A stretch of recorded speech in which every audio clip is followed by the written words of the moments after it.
Virtualmente todos na Terra, independente de sua religião ou nacionalidade, reconhecem que existe alguma espécie de batalha ocorrendo no mundo entre as forças do bem e do mal.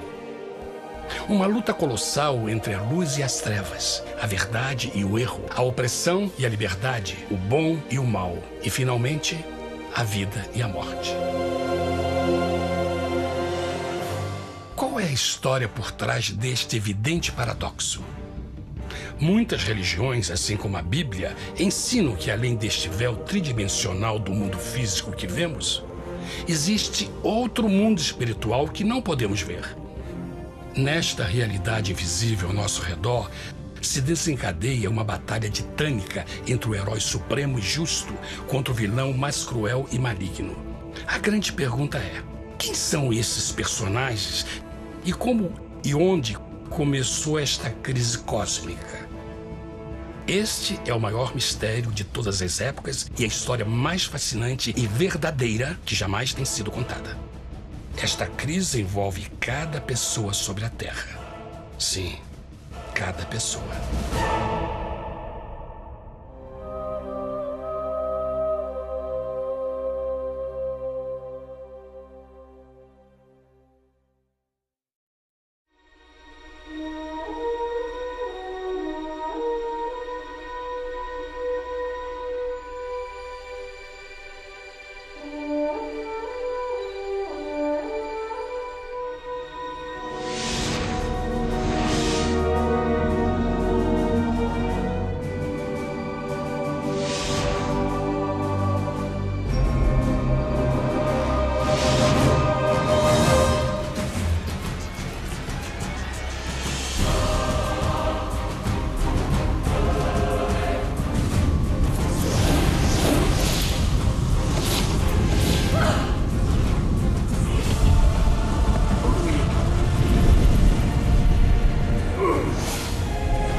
A história humana está repleta de cenas de guerras. E todas as pessoas já experimentaram conflitos. Mas para entender a origem do mal, devemos viajar ao passado para a Primeira Guerra do Universo. Porque esta guerra não aconteceu na Terra. Antes que o nosso mundo existisse, houve uma guerra no céu. Mesmo as palavras guerra no céu soam como uma contradição. É quase inimaginável para nós que pudesse haver batalhas e conflitos entre as criações de Deus no paraíso. O que pode ter causado este conflito celestial? Graças a um livro antigo chamado Bíblia, temos detalhes suficientes para poder juntar as peças e desatar os nós. Mesmo que trágica, é uma extraordinária e bela história de amor que vai desde o princípio dos tempos até tocar pessoalmente a você, a mim e a cada indivíduo na Terra. Nossa história começa há muito tempo atrás na capital do universo. Em um lugar chamado Céu, que estava repleto de seres angelicais que amavam fazer a vontade de Deus.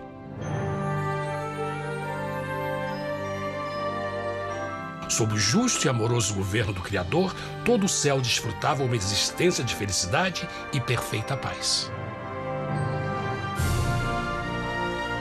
O príncipe supremo do paraíso e comandante dos anjos era o poderoso e amoroso Filho de Deus, mais conhecido com o nome que adotou quando veio à Terra, Jesus. Ele tinha o mesmo propósito e pensamento com Deus, o Pai. O céu, sob o comando compassivo do Pai, Filho e Espírito Santo, provou ser um maravilhoso lugar de paz e alegria. Para realizar as ordens de Deus, a Trindade estava rodeada de um oceano virtual de inumeráveis espíritos ministradores chamados serafins e querubins, mais conhecidos como anjos. Estas poderosas e inteligentes criaturas descobriram que a felicidade estava em cumprir as ordens do Todo-Poderoso. Mas Deus criou um extraordinário anjo para atuar como líder de toda a multidão celestial. A Bíblia nos diz que seu nome era Lúcifer, que significa portador da luz. Este querubim foi o maior ser criado por Deus e assumia a posição mais próxima do trono de Deus, estando diretamente sob a autoridade de Jesus. A tarefa de Lúcifer era difundir a luz e o conhecimento da vontade de Deus a todos os outros anjos. Lúcifer foi o mais esplêndido ser criado por Deus. Era extremamente bonito e dotado de enormes poderes de liderança e organização. Entre os anjos, ele foi muito admirado, respeitado e amado como amigo. Mesmo assim, Deus previu o mal que Lúcifer estava a ponto de introduzir no reino da luz. Cheio de sabedoria e formosura, de todas as pedras preciosas te cobrias. Tu eras o querubim, ungido para cobrir, e te estabeleci. No monte santo de Deus estavas. No meio das pedras afogueadas andavas. Perfeito eras nos teus caminhos, desde o dia em que foste criado, até que se achou iniquidade em ti. Quando Lúcifer percebeu a sua beleza e poder, seu coração pouco a pouco começou a mudar. Permitiu que seu enfoque se afastasse de Deus e direcionou seu amor para si mesmo. Talvez nunca saberemos completamente como e por que estas sementes de rebelião germinaram em seu coração. Mas o profeta Isaías nos dá uma visão do pensamento de Lúcifer. Como caíste desde o céu, ó estrela da manhã, filha da alva! Como foste cortado por terra, tu que debilitavas as nações! E tu dizias no teu coração: eu subirei ao céu, acima das estrelas de Deus exaltarei o meu trono.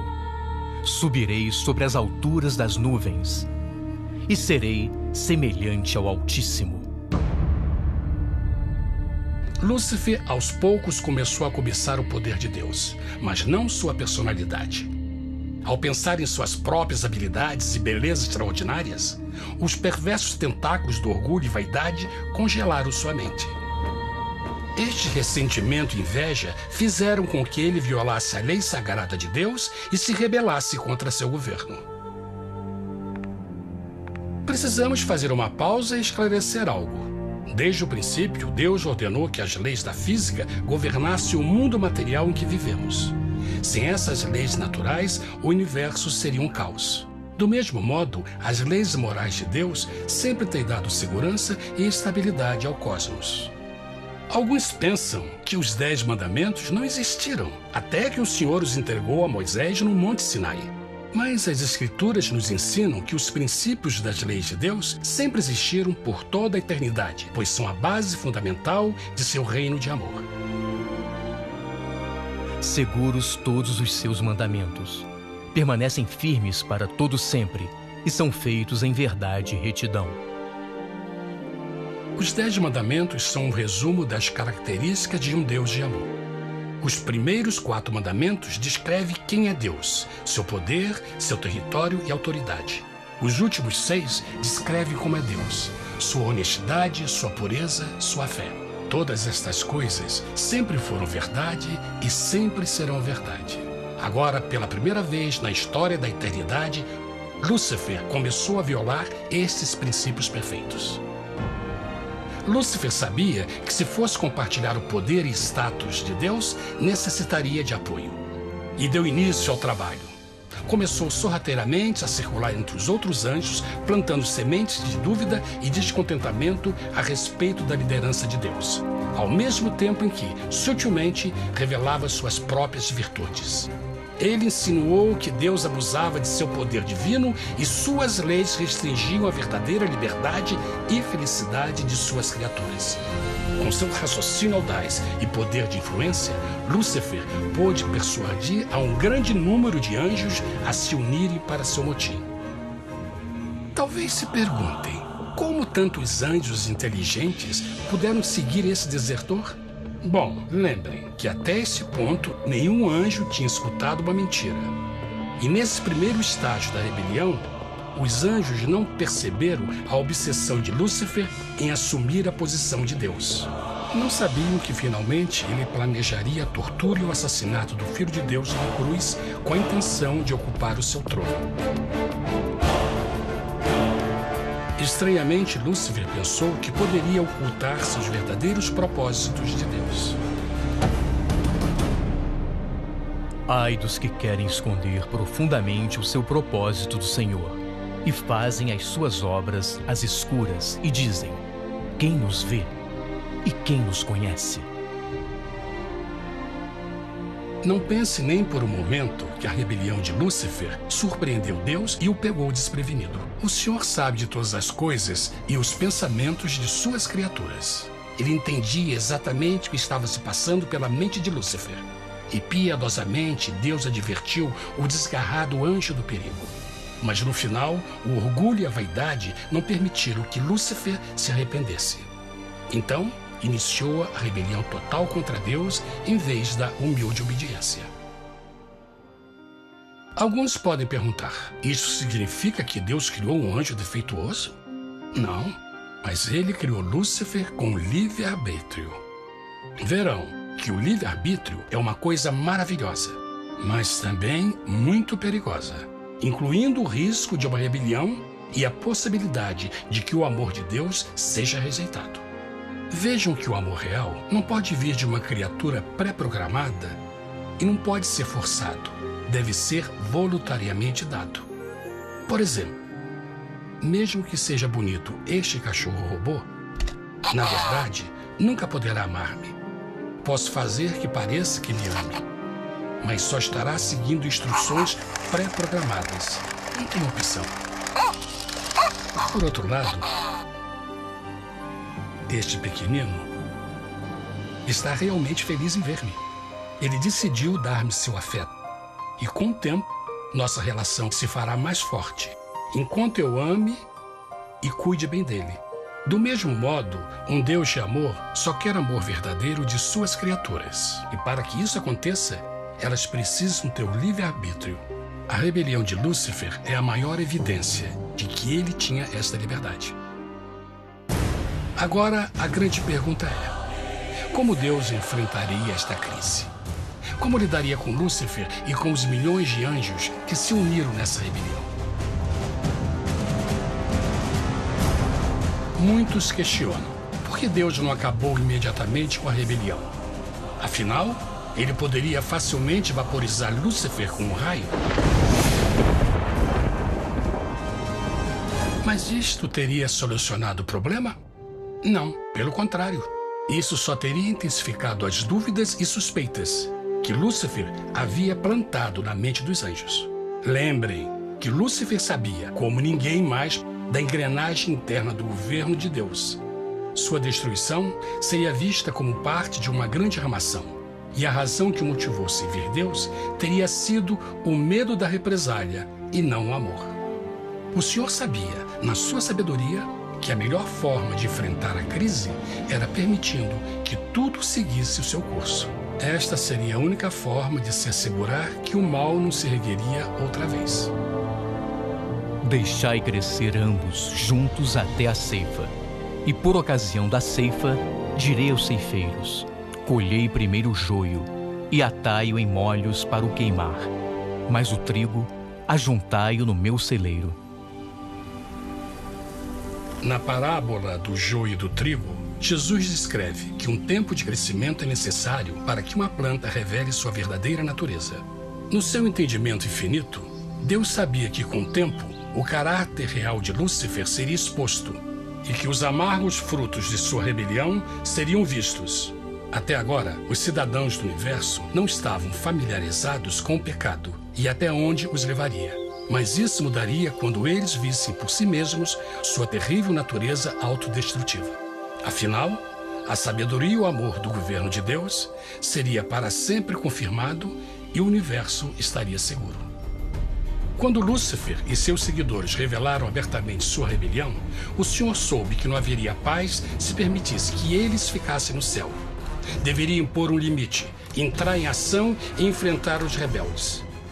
Mas Lúcifer e seus seguidores nunca sairiam por vontade própria ou pacificamente. O passo seguinte foi a guerra. E houve batalha no céu. Miguel e os seus anjos batalhavam contra o dragão. E batalhavam o dragão e os seus anjos. Mas não prevaleceram, nem mais o seu lugar se achou nos céus. E foi precipitado o grande dragão, a antiga serpente, chamada o Diabo e Satanás, que engana todo mundo.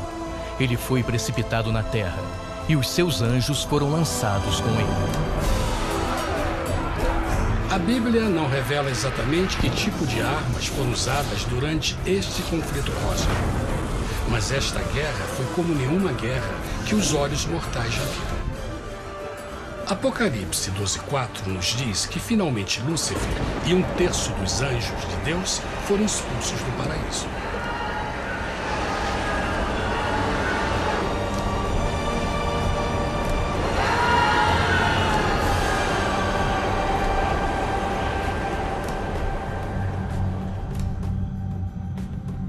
Mas e agora? Lúcifer tinha milhões de anjos ao seu lado, mas precisava de um pedaço de chão para continuar sua rebelião. Rápido, muito rápido, o universo começou a entender o quão doloroso e caro o pecado poderia chegar a ser. Mas a guerra não tinha terminado, apenas começava. Lúcifer, o portador da luz, agora virou Satanás, o adversário.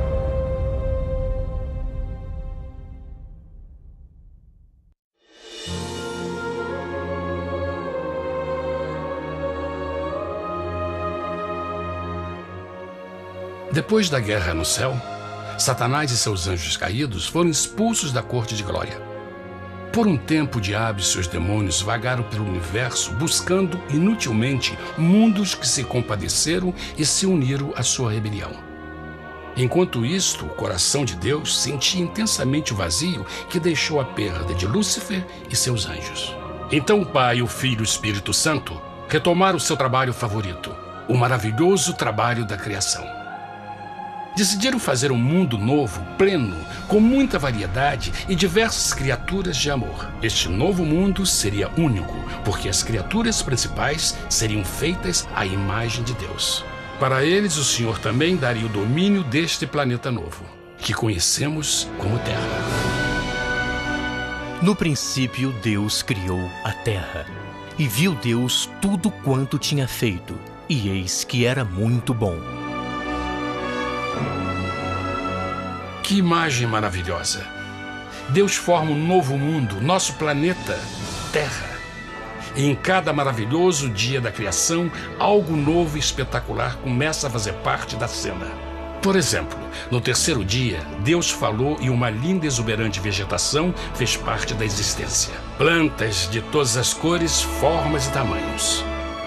No quinto dia, o mundo estava repleto de espantosas e exóticas criaturas, que podiam tanto se elevar aos céus como deslizar pelas águas azuis. E outras podiam fazer as duas coisas.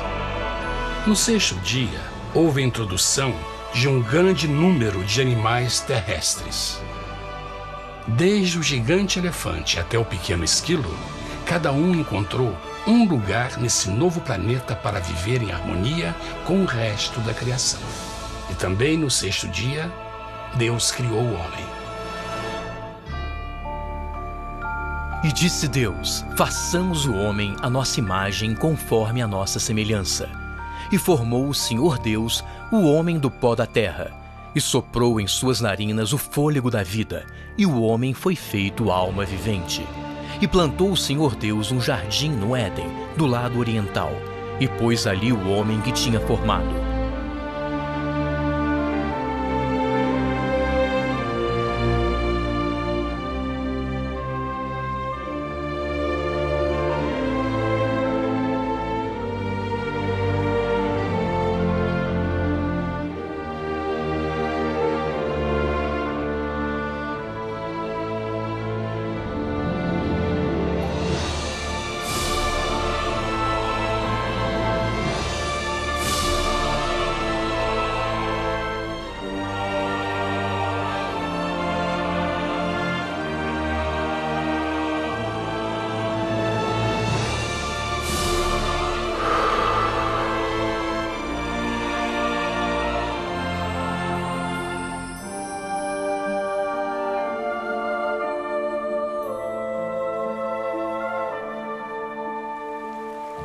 Mas que grande honra ser criado à semelhança de Deus, ser um indivíduo com liberdade de pensamento.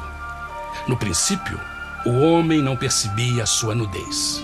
Provavelmente porque antes do pecado ele estava vestido de glória e luz.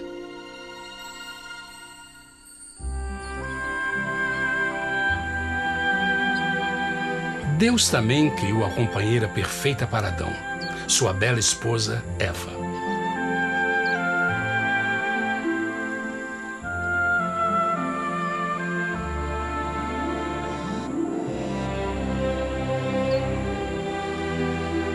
O feliz casal foi colocado em um magnífico jardim perfeitamente projetado para aumentar sua felicidade.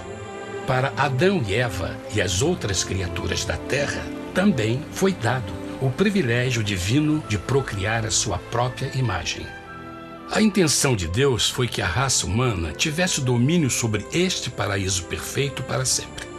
Eternamente felizes e saudáveis, trabalhariam com a flora do jardim de Deus enquanto desfrutariam o afeto e companhia de todas as criaturas sob seus cuidados. O ambiente que nossos primeiros antepassados experimentaram foi muito diferente do mundo de hoje. As rosas não tinham espinhos, os insetos não mordiam nem picavam, e os leões e as ovelhas brincavam juntos. Mas a grande bênção era os humanos viverem em perfeita harmonia com seu Criador. A cada 7 dias, Adão e Eva descansavam de seu prazeroso trabalho e gozavam de uma comunhão visita de seu Criador. Era um mundo esplêndido e maravilhoso. E esse estado de felicidade teria continuado eternamente se nossos primeiros parentes tivessem mostrado fidelidade com uma simples prova. Mas da árvore do conhecimento do bem e do mal, dela não comerás, porque no dia em que dela comeres, certamente morrerás. Visto que o adversário havia contaminado o universo com sua rebelião, o Senhor viu a necessidade de uma simples prova de amor e lealdade. Lembrem que os anjos bons acabaram de ver 1/3 de seus amigos serem expulsos do céu durante a guerra. Como estariam seguros de que esses novos humanos não se uniriam a Lúcifer e causariam problemas? Então o Senhor plantou uma árvore no jardim, uma árvore cujo fruto não deveria ser comido sob pena de morte. Ao passar por esta simples prova de obediência, Adão e Eva mostrariam a lealdade para com Deus e a fé em sua palavra. Ainda mais, era uma prova de amor. Por isso, Jesus disse em João 14, se me amais, guardais meus mandamentos. Mas alguém mais soube desta prova de fé e estava determinado a usá-la em seu favor. Satanás estava com inveja dos humanos que desfrutavam da bendita vida que ele perdeu. Sua feliz existência estava em total contraste com a sua, que agora estava cheia de culpa, pecado e miséria. Com ressentimento e raiva, não estava disposto a deixar o casal em paz, pois o pecado sempre buscará arrastar a outros consigo.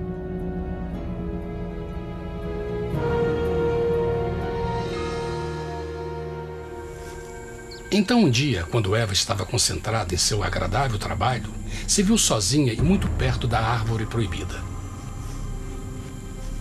Foi quando Satanás viu sua oportunidade. Através de uma serpente hipnotizante, o anjo caído chamou Eva até a árvore e a envolveu em uma conversação.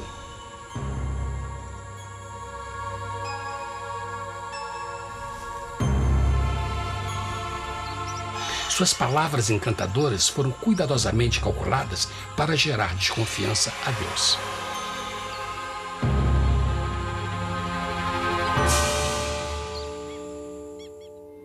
A serpente replicou à mulher, de modo algum morrereis. Deus sabe que no dia em que dele comerdes, vossos olhos se abrirão e sereis como Deus, conhecedores do bem e do mal. A mulher notou que a árvore era boa para comer, pois era atraente aos olhos e desejável para alcançar sabedoria. Colheu o seu fruto e comeu. Deu também ao seu marido, que comeu assim como ela. Tragicamente, quando Eva escutou a suave e sedutora voz do tentador, começou a ter certas dúvidas da palavra de Deus. A serpente enganou-o com a promessa de grande poder e sabedoria. Isso chamou sua atenção. Além disso, Aparentemente, o fruto deu à serpente a habilidade de falar. Que outros poderes poderia dar a ela? E mesmo tendo acabado de conhecer a serpente, ela confiou em sua palavra acima da de Deus, quem a criou, e lhe deu um paraíso para viver. Então, Eva comeu o fruto proibido e convenceu seu esposo a fazer o mesmo. Adão poderia ter escolhido ser fiel a Deus, mas colocou seu amor pela esposa acima do seu amor por Deus. Quando os nossos primeiros parentes mostraram lealdade ao inimigo, o domínio da terra foi tomado por Satanás. Não sabeis que, vos oferecendo a alguém para lhe obedecer, vos tornais escravos daquele a quem obedeceis? Ninguém pode servir a dois senhores. Este mundo agora seria o último campo de batalha entre o bem e o mal, e o coração de cada homem e mulher seria o prêmio. Adão e Eva não se deram conta desse tempo, mas seu momento de desconfiança e desafio abriria as comportas do sofrimento de milhões de pessoas durante milhares de anos.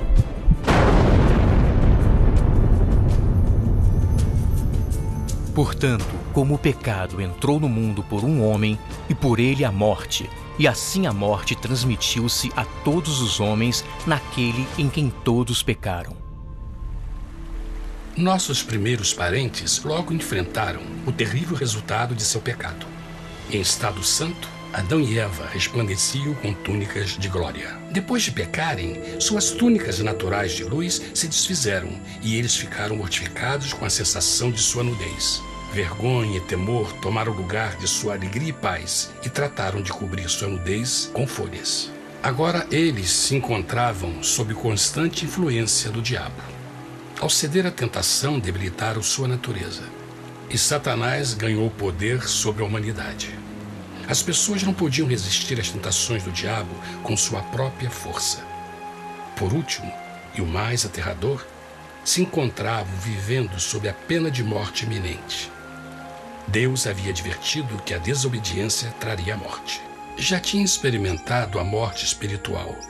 Quanto tempo passaria para sofrerem a morte física também?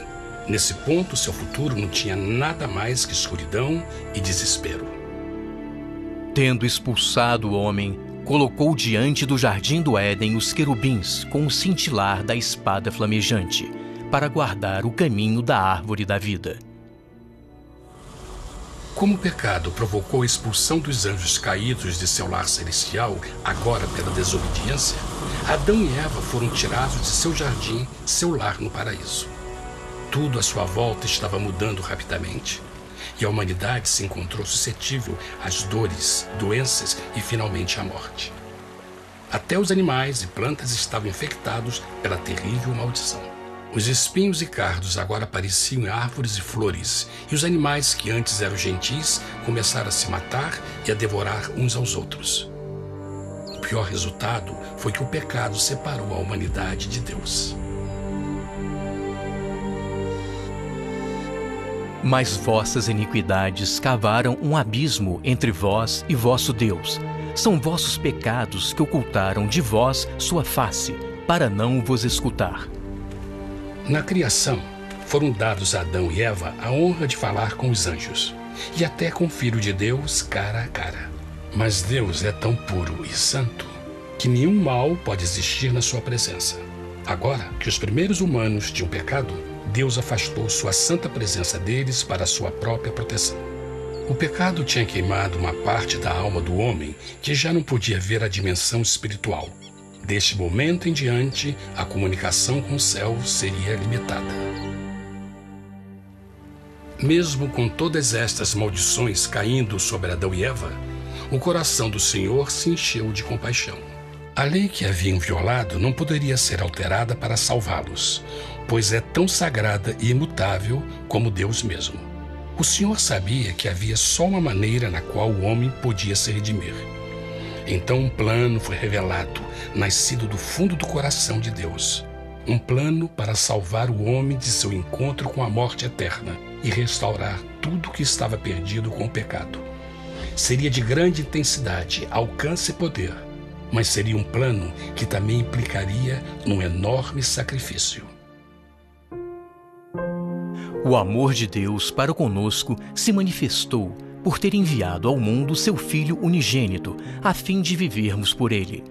Nisto consiste o amor, não em termos nos amado a Deus, mas em ele nos ter amado e enviado seu Filho para se sacrificar por nossos pecados. As Escrituras claramente ensinam em Romanos 6:23, o custo do pecado é a morte. A lei violada demandava a vida do pecador e só tinha um em todo o universo qualificado como substituto da humanidade. O Criador só podia pagar a dívida de suas criaturas tomando seu lugar. Então Jesus Cristo, o Filho de Deus, concordou em deixar a pureza, glória e segurança do céu. Ele viria para morrer em nome do homem em seu malvado e renegado planeta.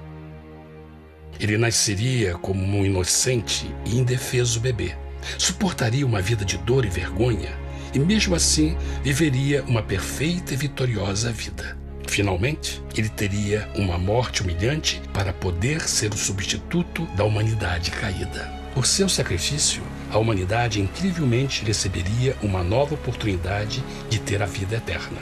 Seu sangue seria o resgate para um mundo raptado por Satanás. Este maravilhoso plano de redenção foi graficamente ilustrado no sistema de sacrifício de animais ordenado por Deus depois da queda do homem. O Senhor tinha avisado Adão e Eva que iriam morrer no dia em que comessem do fruto proibido. E como que permaneceram vivos? A Bíblia nos diz que imediatamente depois do pecado, Deus providenciou roupas na forma de peles de animais. É bom notar que o Apocalipse se refere a Jesus Cristo como a ovelha que foi morta desde o princípio do mundo. Isto indica que uma ovelha foi sacrificada no mesmo dia para prevenir suas mortes imediatas. Pela fé, neste sacrifício, suas mortes foram simbolicamente transferidas deles para a criatura inocente. A ovelha certamente era a representação de Jesus. Assim, um raio de esperança foi dado em uma situação de escuridão e desespero. Através do arrependimento e a fé no sangue do Messias, qualquer humano poderia uma vez mais ser filho de Deus.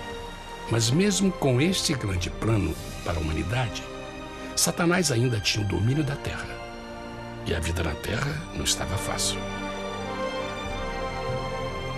No mundo haveis de ter aflição, mas coragem, pois eu venci o mundo. Naturalmente, muitos se perguntam, como um Deus amoroso e poderoso permite dores e sofrimentos no nosso mundo atual? Mas está claro desde o Gênesis que Deus nunca quis que nós tivéssemos o conhecimento da dor dessa vida. Quando o mundo saiu das mãos de Deus, a terra era um maravilhoso paraíso. Foi o pecado de Adão e Eva que deu a Satanás o direito de assumir o controle deste planeta. Devido à sua trágica eleição, o diabo e seus súditos ganharam o poder de tentar e atormentar os humanos, introduzindo a doença, a dor e o sofrimento. Talvez fosse melhor perguntar: por que Satanás não tem o controle total da humanidade? A resposta é Jesus Cristo. Talvez já perceberam que a morte de Jesus na cruz deu a cada um de nós a oportunidade de sermos salvos, mas na verdade fez muito mais do que isso. Quando o Salvador ofereceu sua vida para redimir a terra, esse ato poria restrições ao controle de Satanás sobre a humanidade. Satanás não poderia forçar nossa vontade e seu poder de nos ferir seria limitado. O sacrifício de Cristo também nos trouxe um tempo de prova, durante o qual poderíamos ver a diferença entre o governo de Deus e o de Satanás, e então decidir a quem servir. Finalmente, pelo sacrifício que fez Jesus, o reino de Satanás chegará ao seu final, e um dia a terra será devolvida ao homem mais maravilhosa do que era no princípio. Mesmo Adão e Eva tendo começado suas vidas como exilados do paraíso, ainda tinham esperança. Deus providenciou peles de animais sacrificados para se cobrirem. Mas o mais importante, ele prometeu o sangue do Cordeiro de Deus para pagar por seu pecado, se aceitassem Cristo e se arrependessem. Uma grande pergunta permanece: as pessoas aceitariam o grande presente de Deus? Como escaparemos se agora desprezarmos a mensagem tão sublime da salvação? A incrível história que acabaram de escutar é verdade e afeta vocês. Pois, pelo desejo de Satanás de ser Deus e a desconfiança e desobediência de Adão e Eva, todos nós nos encontramos em uma situação perigosa. De um lado, a humanidade foi grandemente favorecida por Deus com uma segunda chance de recuperar nosso lugar no Éden. Por outro lado, se nós desistirmos de aproveitar esta grande chance, nos tornaremos escravos de Satanás e finalmente seremos destruídos quando Deus limpar o universo do pecado. Amigos, não há melhor hora de fazer sua escolha por Jesus do que agora mesmo. Nenhum de nós sabe quanto tempo mais teremos que viver nesta terra. Jesus nos tem mostrado grande interesse no seu bem-estar e seu amor por vocês o levou a providenciar uma maneira de escaparmos de uma futura destruição. Ele quer que você o aceite e se arrependa de seus pecados. Através de Cristo, pode encontrar o perdão para tornar-se como Ele em caráter. A triste notícia é que Satanás atua de todas as formas possíveis para evitar que aceite o presente da salvação de Deus. Devido à nossa rotina da vida, o amor ao dinheiro ou alguma outra distração fascinante, ele trabalha para manter a todos ocupados e afastados do que, na realidade, mais importa, sua salvação eterna. Para que entendam a realidade da situação e que se você não escolhe a Jesus por omissão, está escolhendo a Satanás. Mesmo que a terrível escolha de Adão e Eva nos traga morte e miséria, vocês agora podem tomar uma melhor decisão. Deus está oferecendo uma paz que satisfaz o anseio mais profundo de sua alma e uma alegria que não encontrará nas atribulações deste mundo. O desejo que tem o coração de Deus é que seja salvo e esteja com Ele no paraíso. Mas o único que pode mantê-lo fora do céu é você. Imagine a tragédia que seria se você recusasse este precioso presente. Você pode decidir hoje e aceitar a salvação que Deus prometeu. Na verdade, nesse momento, pode aceitar a vida eterna através de Jesus Cristo. Posso convidá-lo para que acompanhe agora mesmo em uma simples oração, aceitando sua maravilhosa oferta? Por favor, repita depois de mim. Querido Pai Celestial, venho a Ti agora e humildemente pedir Teu perdão. Senhor, confesso que sou um pecador e violei Tua santa lei. Entendo que a pena por esse pecado é a morte. Acredito que Jesus Cristo sofreu e morreu na cruz para receber o castigo por todos os nossos pecados. Acredito que Jesus ressuscitou e eu o aceito como meu Salvador pessoal. A partir deste momento em diante, Te dou o meu coração e eu o aceito como o Senhor da minha vida. Por favor, perdoa todos os meus pecados e envia Teu Espírito para ajudar-me a fazer a Tua vontade. Te agradeço por Teu grande amor e aceito Teu presente da vida eterna. E eu oro tudo isso em nome de Jesus. Amém.